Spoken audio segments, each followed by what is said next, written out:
Hey everybody, it's Casey. I'm here with this week's YouTube video. Last week we talked about exercising your faith. This week we're going to talk about another way to exercise your faith. We talked about movement last week and putting actions behind your faith so that if you exercise your faith it'll grow. Well, this week we're going to talk about faith weights or faith that waits.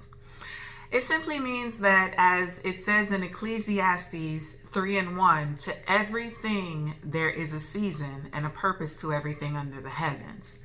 And what that simply means is there's a time in your faith walk that, or I'll say in our faith walk, that we have to exercise our faith by way of doing something. And then there comes a time where we got to exercise our faith by waiting on the Lord. And waiting does not equate to not doing anything.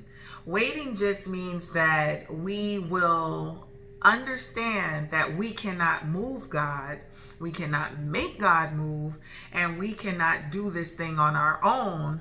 So we've come to the realization that the only thing we can do is wait.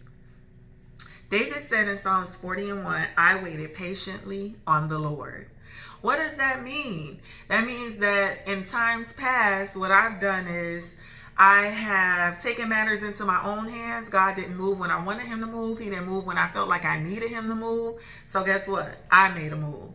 Regrettably, I've made many moves that have made me grow to the point where I'm at right now, where I realize you can't always make a move. Sometimes your only move has to be in your spirit life, in your fasting, in your praying, in your trusting God, and your knowing that he is God and that his timing is the perfect timing. I mean, he'll never be late. He'll never be absent.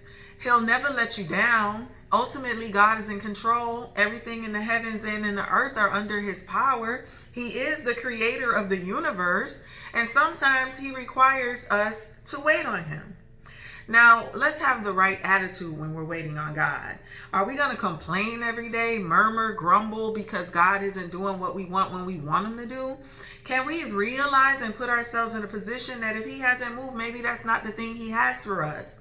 Maybe our desire at the beginning of asking will change as we wait on God because he's changing our heart to what he does have for us. Maybe sometimes God doesn't want us to go for the thing that we're trying to go for because we're aiming too low.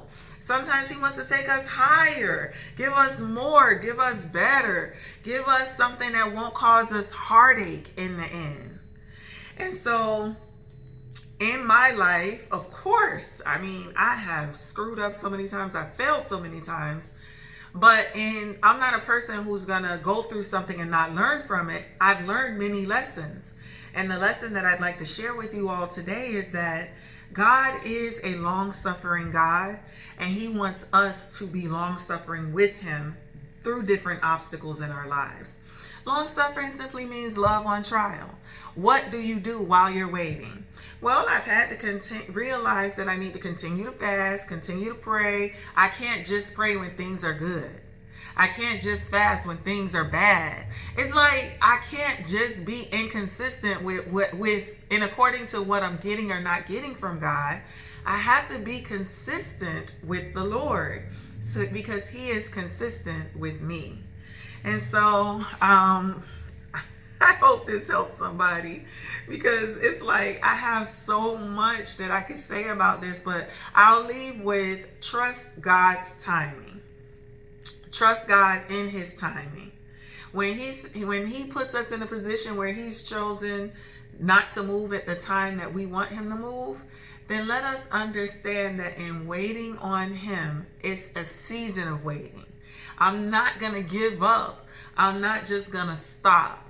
I'm just going to wait patiently on the Lord until he sees fit to come through for me the way that his word says that he will. Hey, when God is for me, who can be against me? Who can harm me when I seek to do that which is good? I waited patiently on the Lord, and he inclined his ear unto my prayer.